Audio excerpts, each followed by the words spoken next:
From Recorded Future News and PRX, this is Click Here.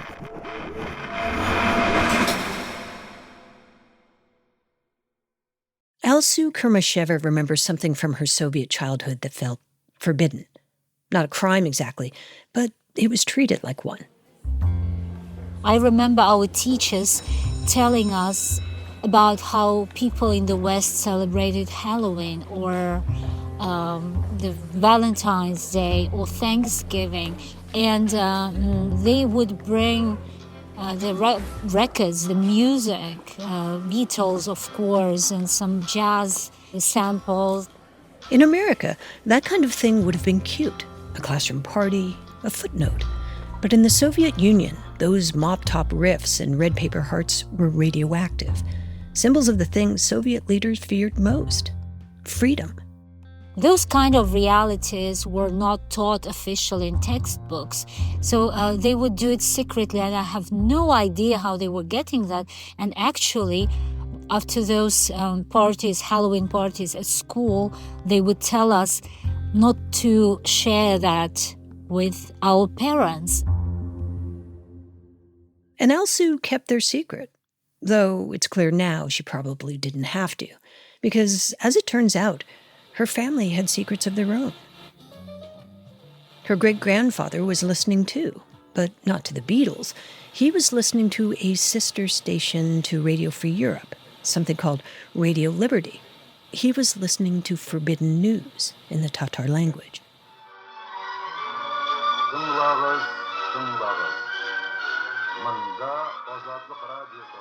So I remember him and his friends, neighbors getting together to listen to the Tatar broadcast and learning some things that they would never, ever hear from their local media. So this is how Radio Liberty was America's Cold War megaphone, a surrogate free press, beaming unvarnished news into places where the real thing didn't really exist.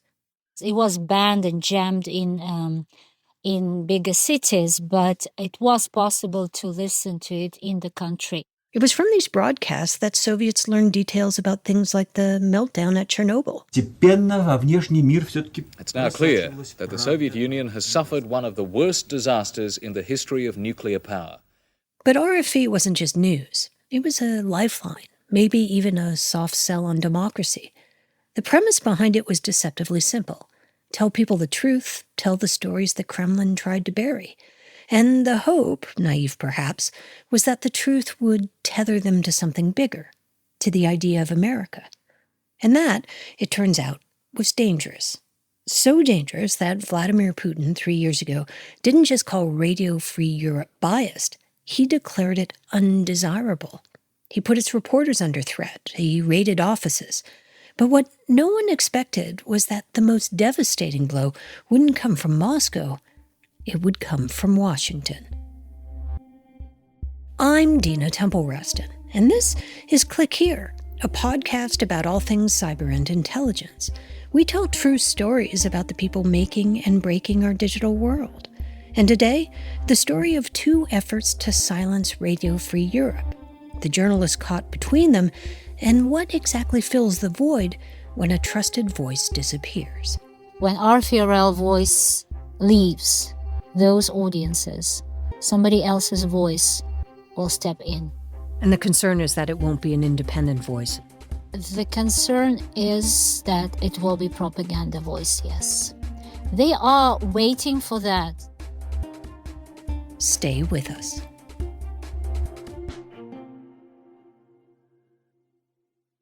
Support for Click Here comes from Quince. And you're probably like me. When the weather warms up, the idea of buying yourself a whole new wardrobe seems like a good one. And then a lot of what you buy ends up in a pile of clothes you never wear. Quince will help break you of that habit. Their pieces are timeless, lightweight, and responsibly manufactured with premium fabrics and finishes. And the best part? Everything on Quince is priced 50 to 80% less than what you'd find for similar brands, because they work directly with top artisans and cut out the middleman. I have a pair of their suede mules. They're water repellent, look expensive but aren't, and the insole is incredibly comfortable from the moment you put them on. They're the perfect slip-ons for the summer. So treat your closet to a little summer glow-up with Quince. Go to quince.com/clickhere for free shipping on your order and 365-day returns. That's Quince, QUINCE.com/clickhere to get free shipping and 365-day returns. Quince.com/clickhere. Click Here is brought to you by Progressive Insurance. Do you ever think about switching insurance companies to see if you could save some cash? Progressive makes it easy to see if you could save when you bundle your home and auto policies. Try it at progressive.com. Progressive Casualty Insurance Company and Affiliates. Potential savings will vary. Not available in all states.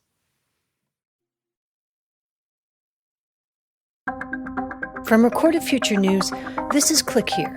I'm Dina Temple-Raston.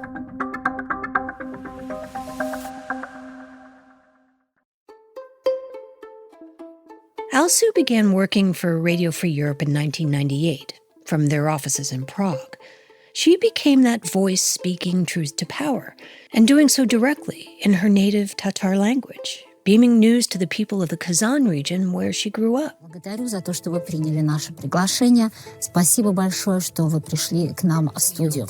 Thank you very much for joining us and accepting. It was fascinating to give voice to my voiceless people, but Tatars and other ethnic minorities never ever had independent media.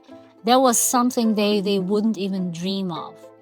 Alsu's family was still based in the hinterlands of Russia, so she traveled there as often as she could. And it was on one of those trips in May 2023 that events took an unexpected turn. Alsu had gone to visit her mother and was on her way back to Prague. It was all very routine, unremarkable. She had her ticket, her carry-on, and she was standing in line waiting to board her flight when she heard her name called out over a loudspeaker. Alsu Kurmasheva. Alsu Kurmasheva. I heard my name to come to the security. And did your heart just sink when you heard that? Yes, it did. Like formally, officially, I didn't have a reason to be afraid. I wasn't hiding who I was. My name is pretty familiar to local officials. But there was always something until the plane was in the air back to Prague that was intimidating, especially those last years when the situation around press freedom was getting worse and worse in Russia. As her name echoed out across the airport, Alsu frantically looked around for a door, for an escape. And then she spotted it. There was a bathroom, luckily, very, very close to that exit. And I locked myself. I took that time very quick to text a couple of people telling that this is happening. And so you wouldn't disappear? Yes, so I don't disappear, so they find me. And the last voice message I sent to somebody, to a colleague, I believe, or my husband, I don't remember now, like, please find me if something happens. An audio breadcrumb. It'd be a place for people to start their search. And then I started hearing police coming to the bathroom door and demanding me to open the door. Alsu took a deep breath, opened the stall door, and walked out, trying to act as if nothing had happened. I pretended that I didn't hear anything, and I was surprised that somebody wanted me to come to the security. She walked to a back office flanked by security, and they asked her for both her passports, the Russian one she was born with and the American one she'd earned through her work with the radio station. Officials told her she wasn't under arrest. They just said they wanted to talk. They promised I would be able to travel the next week if everything was okay. And I tried to assure them that everything was okay. And they said, we will see. She went back to her mother's house, tried to stay calm, and told herself this was just a misunderstanding, a clerical error, a warning maybe, something that would blow over. And for a moment, she believed it. I was almost ready to buy my tickets and pick up my passport, buy tickets and go back home to Prague. And we were planning October break already. But the next week came and went, and then another. No charges, no answers, just a silence that grew heavier by the day. That first case against me lasted 5 months. 5 months of waiting, of uncertainty, of bureaucratic fog, followed by more bureaucratic fog. They would say that my passport was being checked, my American passport was being checked, and they just wouldn't pick up a phone. And so I was in total uncertainty, and it was bad. So she walked. She went on short errands. She tried to act normal, tried to remember what normal actually felt like. It wasn't that relaxing time, that you would enjoy. They were still in control. Absolutely. It was an absolute control. I couldn't leave town. She wasn't in prison, but it was clear she wasn't free. Lamb and rice and apricots were simmering on the stove when a knock came on the door one fall morning in 2023. Alsu assumed it was something ordinary, a neighbor, a delivery, but it was not. Men in black masks flooded the entryway. No warning, no explanation, just a show of force. The neighbors came out to watch, and in the chaos, Alsu remembers turning to her mother and saying one last thing before they took her away. Take the lamb off the stove. Well, I didn't see it coming. Everything seemed unbelievable. I was expecting that they would introduce even more restriction. Say I wouldn't be allowed to use internet or phones. That was also possible. But I wouldn't believe they would put me in prison. But they did. But they locked me up in prison for not registering as a foreign agent, which was unprecedented. They also charged her with allegedly spreading misinformation. There was a trial, hastily assembled.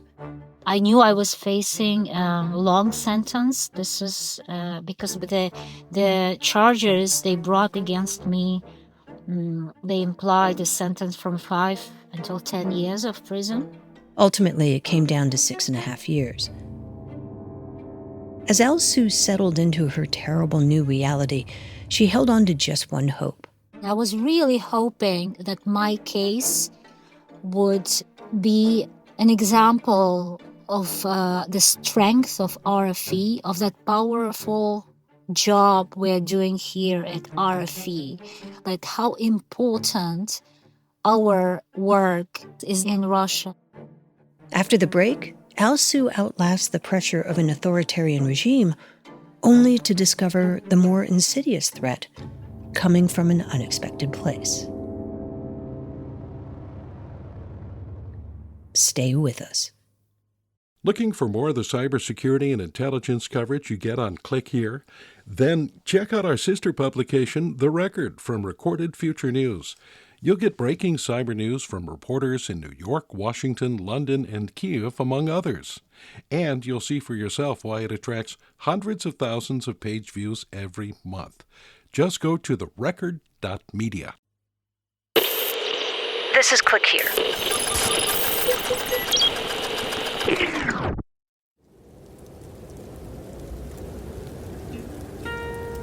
Winter arrived early in Kazan.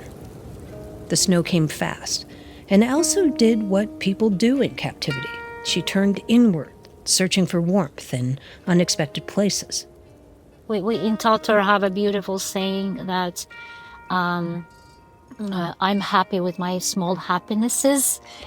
I don't know, I know it's impossible to say in English, but so I would find at least 1 or 2 those small pieces of happiness every day that I would focus on. She clung to routine. I'm like a big planner, and so I always had plan A, plan B, plan C, that something goes wrong. I love it. And even in prison, so of course plan A was to get released, immediately, to be free. But as it wasn't in my control, at least I had a plan B. And plan B was keep herself sane. It took a lot of time in prison to maintain like everyday life, as there was no hot water for a long time. So we had to warm up water to brush our teeth, and it took time. This is like those silly things that we were focusing on, like what we are eating. As food was really bad, we tried to make something more decent. So we were inventing new recipes. The courtyard where they were allowed to exercise was about the size of a parking spot. And one day that November, it filled with snow. And everyone started to make tiny snowmen to pass the time, to try to regain a sense of normalcy. But somehow I started making a lighthouse. Then I found a candy wrapper, and luckily it was yellow and red, which reminded me of fire, of the light. And I put it, and I remember watching that lighthouse for a very long time. And it was my first deep thought of me witnessing history once again, of me being there, and what it might mean for the journalism community. The small lighthouse felt like proof that what she did, what Radio Free Europe did, actually mattered. Because if it didn't, why would they lock her up? Otherwise, why would they imprison me? And why would they imprison me in Tatarstan, in Kazan? It wasn't Moscow, it wasn't St. Petersburg. It was Kazan, where we thought that nobody cares. But someone did care. A lot of people did. They just couldn't say it out loud or to Alsu directly. And in that silence, Alsu waited. No updates, no messages, no signs. Then, months in, a question from an interrogator offered a glimmer of hope. And when sometime in May, the interrogator brought that up, that, have you heard about prisoner exchanges? Prison exchanges? Alsu didn't even know that was on the table. And just when she thought things couldn't get more surreal, they did. So if there is anything you can tell us to help to facilitate those negotiations. When that kind of conversation started, very weird. How, like, my first reaction was like, you locked me down, I'm in prison, how can I influence any negotiations? A Wall Street Journal reporter, Evan Gerskovich, had been summarily imprisoned too, and President Biden was trying to free them both. Journalism is clearly not a crime, not here, not there, not anywhere in the world.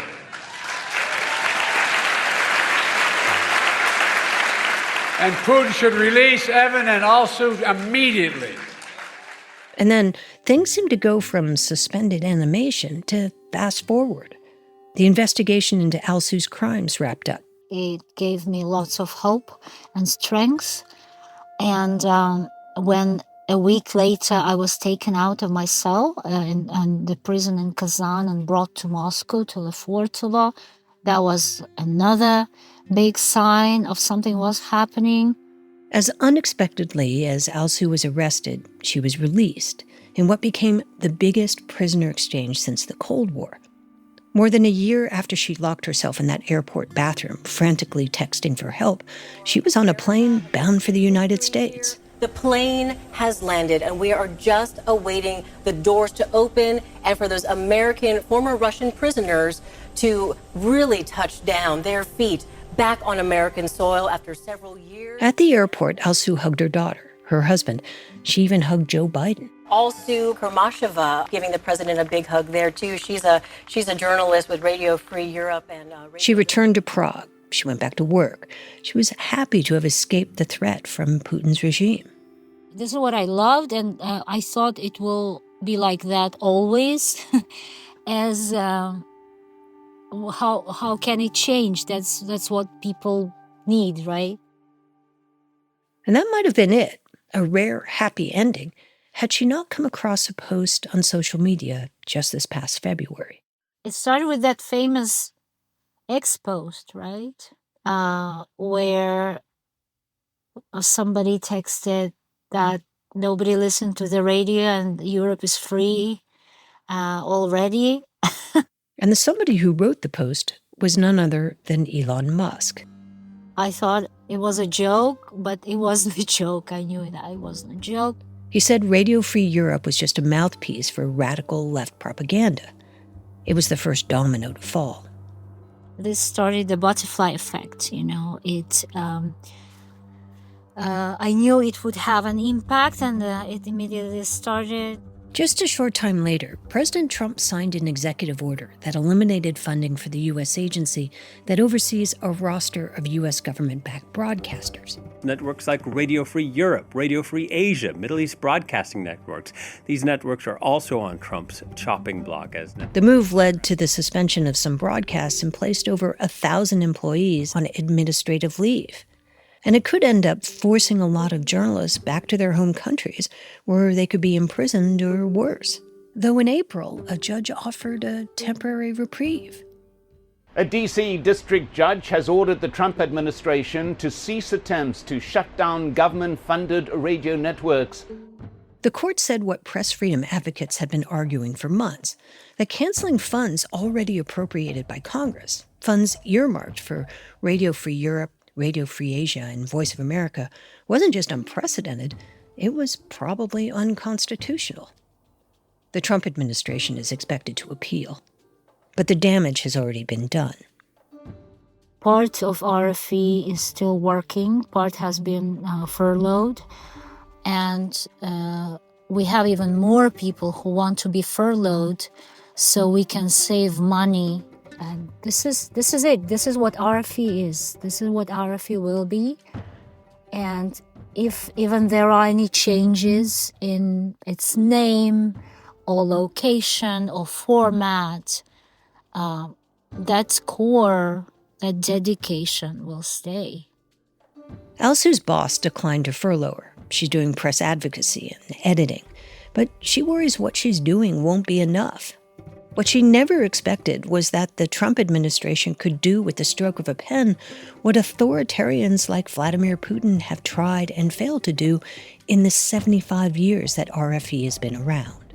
They are celebrating that.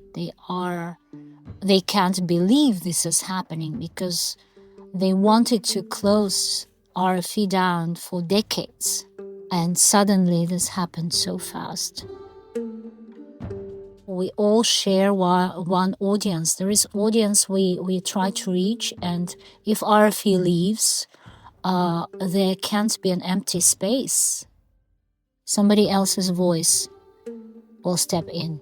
The concern is that it will be propaganda voice.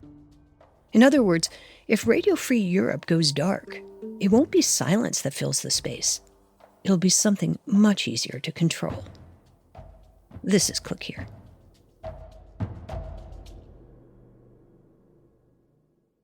Looking for more of the cybersecurity and intelligence coverage you get on Click Here? Then check out our sister publication, The Record, from Recorded Future News.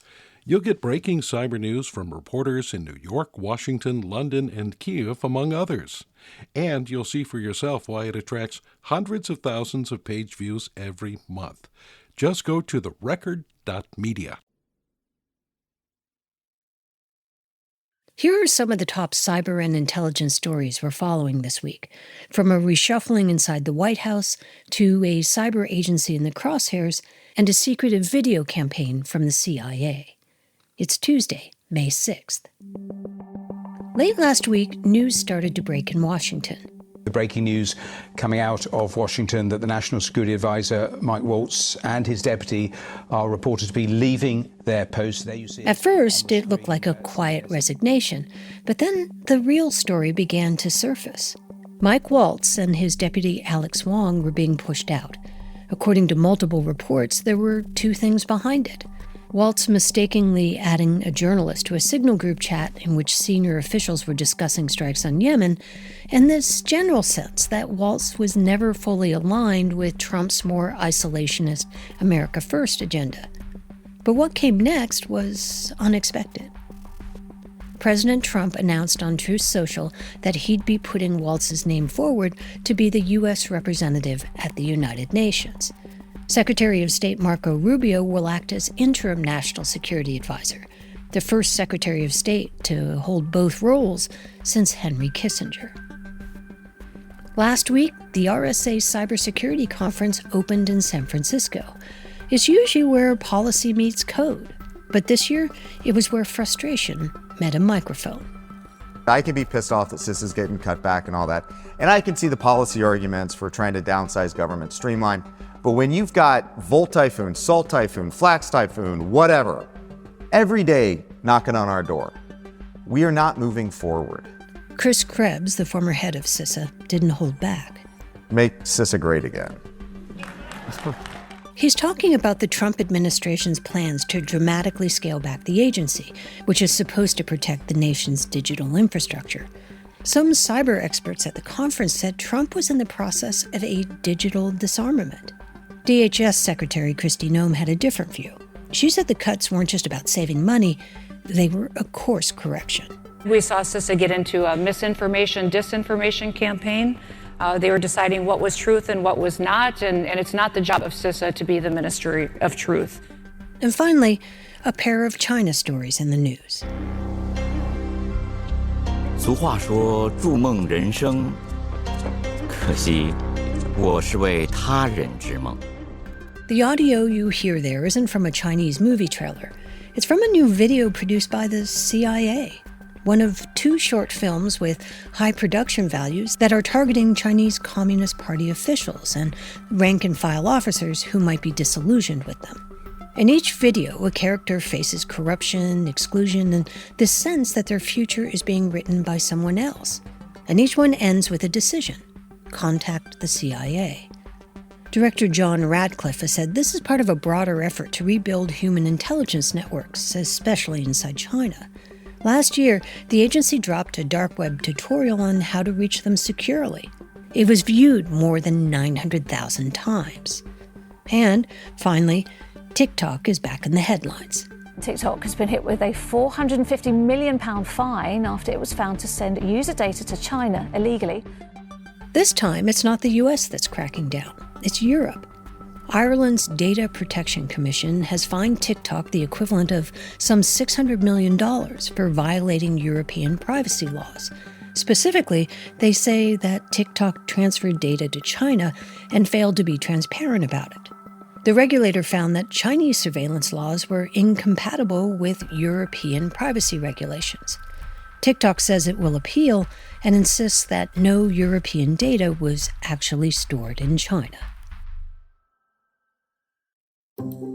Today's episode was written and produced by Megan Dietrich, Sean Powers, Zach Hirsch, Dina Temple-Raston, and the lead producer was me, Erica Gaida.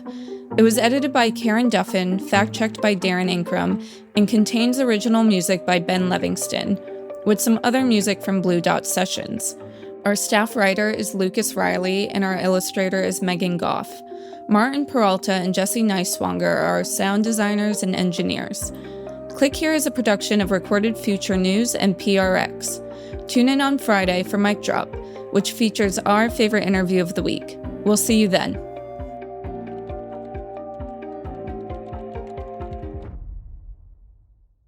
If you're looking for a daily guide to cybersecurity news and policy, sign up for the Cyber Daily from Recorded Future News. It serves up the day's most interesting and important cyber stories from our sister publication, The Record, and then aggregates all of the big cyber stories you might have missed from news outlets around the world. Just go to therecord.media and click on Cyber Daily to get all you need to know about the world of cybersecurity right in your inbox.